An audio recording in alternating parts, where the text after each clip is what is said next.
बिस्मिल्लाहिर्रहमानिर्रहीम। अस्सलामुअलैकुम। मैं हूं असद और आप देख रहे हैं असद इलेक्ट्रिकल।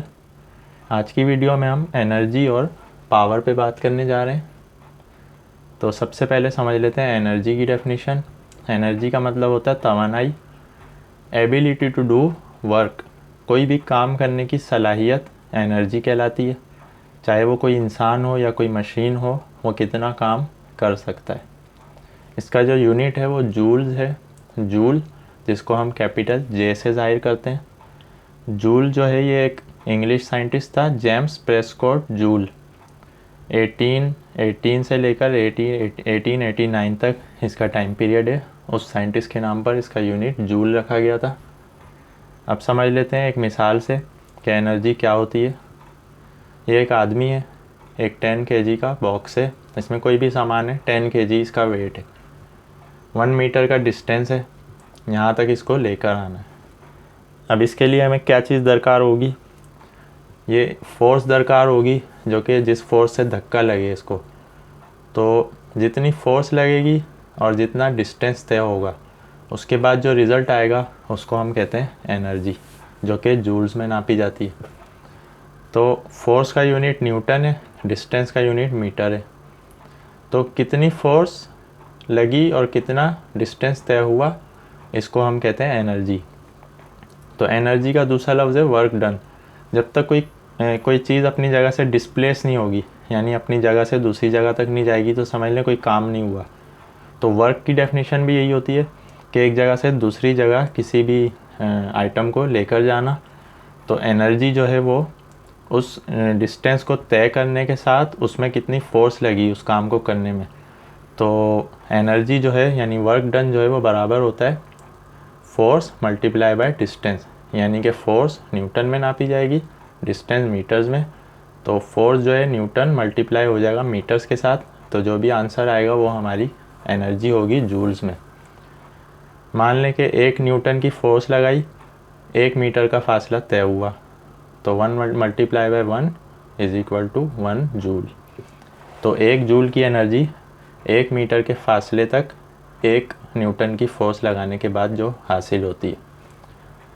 अगर 100 न्यूटन की फोर्स लगाई और 1 मीटर का फासला तय किया तो 100 जूल एनर्जी खर्च हुई। तो किसी भी चीज़ की काम करने की सलाहियत जो है वो एनर्जी है, जो कि बराबर होती है फोर्स मल्टीप्लाई बाय डिस्टेंस, यानी न्यूटन मल्टीप्लाई बाय मीटर्स। ये हो गई एनर्जी की डेफिनेशन। अब आ जाते हैं पावर पे। पावर की डेफिनेशन है रेट ऑफ डूइंग वर्क, काम करने की शरह। जैसा कि आपने देखा कि न्यूटन में एनर्जी में कोई टाइम की जो है ना वो कैद नहीं है। एनर्जी काम करने की सलाहियत है, मगर कितनी देर में कर रहे हैं वो नहीं इसमें काउंट हो रहा। पावर जो है उसमें टाइम की काउंटिंग होती है। तो पावर यानी ताकत, रेट ऑफ डूइंग वर्क, काम करने की शरह। ये जो आदमी था, ये जो 10 kg का बॉक्स इसने धक्का लगाया 1 मीटर तक, तो ये कितनी देर में कर रहा है ये काम, इससे काउंट होती है पावर। तो अब यहाँ पे एग्जाम्पल से समझ लेते हैं। एक आदमी है जो कि 10 kg के बॉक्स को धक्का लगा रहा है इस पॉइंट तक 5 मिनट में। दूसरा आदमी है जो कि 10 kg के बॉक्स को धक्का लगा रहा है यहाँ तक 10 मिनट्स में। तो क्या हुआ, जिसकी पावर ज़्यादा होगी वो काम जल्दी कर देगा, जिसकी पावर कम होगी वो काम देर में करेगा। मान लें कि ये एक यंग बॉय है, ये एक ओल्ड मैन है, तो जाहिर है कि बूढ़ा आदमी जो है वही काम देर से करेगा और जवान आदमी जो है वो जल्दी कर देगा। तो इसका मतलब हुआ जवान में ज़्यादा ताकत हो गई, बूढ़े में कम। तो पावर हमेशा किस चीज़ के बराबर होती है? Power is equal to work done divided by time, यानी कितना वर्क किया, कितना काम किया और कितनी देर में किया। तो ये है उस चीज़ की पावर। पावर का जो यूनिट है वो वाट होता है, जिसको कैपिटल W से ज़ाहिर करते हैं। वाट जो है वो जेम्स वाट के ऊपर था, जो कि एक स्कॉटिश इंजीनियर था। तो वाट का यूनिट उसके नाम पर रखा गया था। अब आ जाते हैं फार्मूले पर। जैसा कि हमने बताया कि पावर का फार्मूला है power is equal to work done divided by time. Work done, जैसा कि हमने बताया था, वर्क डन यानी जूल्स। तो कितने जूल्स की एनर्जी कितनी देर में खर्च हुई, इसको हम कहते हैं पावर, जो कि वाट्स में आती है। इस 10 kg के बॉक्स को यहाँ तक धक्का लगाने में मान लें कि 1000 जूल्स की एनर्जी दरकार है। तो इस आदमी ने 1000 जूल्स की एनर्जी खर्च करी 5 मिनट में। तो चूँकि यहाँ टाइम का जो यूनिट है वो सेकंड्स होता है, तो पहले हम मिनट से सेकंड निकाल लेते हैं। 5 मिनट को मल्टीप्लाई कर लिया 60 से तो हमारे पास 300 आ गया। तो 1000 जूल्स की एनर्जी 300 सेकंड में खर्च हुई इज़ इक्वल टू 3.3 वाट्स। तो इस आदमी की जो पावर आई वो 3.3 वाट्स है। यही 1000 की एनर्जी, चूँकि हमें एनर्जी जो है वो कांस्टेंट चाहिए, यही 1000 की एनर्जी ये आदमी भी लगा रहा है, मगर ये 10 मिनट में ये काम पूरा कर रहा है। तो 10 मिनट को हम सेकंड में निकाल लें तो 600 बन जाएंगे। तो 1000 joules divided by 600 seconds is equal to 1.6 watts. तो इस आदमी की पावर क्या हो गई, कम हो गई। इस आदमी की पावर आई 1.6 वाट, इस आदमी की आई 3.3 वाट्स, क्योंकि इसने वही काम जल्दी कर दिया, इसने वही काम देर से किया।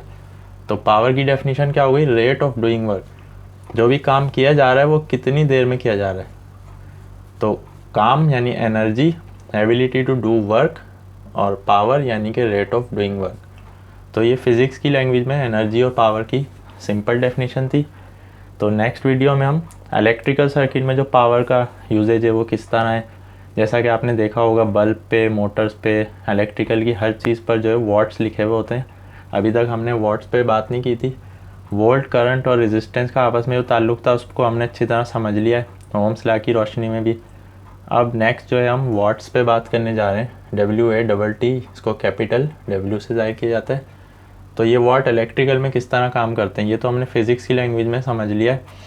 एक बार और रिपीट कर देते हैं। किसी भी चीज़ के काम करने की सलाहियत एनर्जी है, वो काम कितनी देर में किया जा रहा है ये पावर है। एनर्जी यानी तवानाई, पावर यानी ताकत। तो हमने मिसाल से समझा दिया है कि कितनी फोर्स लगी और कितना फासला तय हुआ, जो रिज़ल्ट आएगा वो जूल्स में एनर्जी होगी।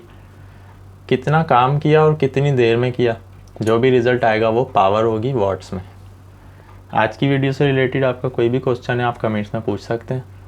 इंशाल्लाह नेक्स्ट वीडियो में हम पावर पे मज़ीद गुफ्तगू करेंगे। तो नेक्स्ट वीडियो तक के लिए इजाज़त दीजिए। अल्लाह हाफिज़।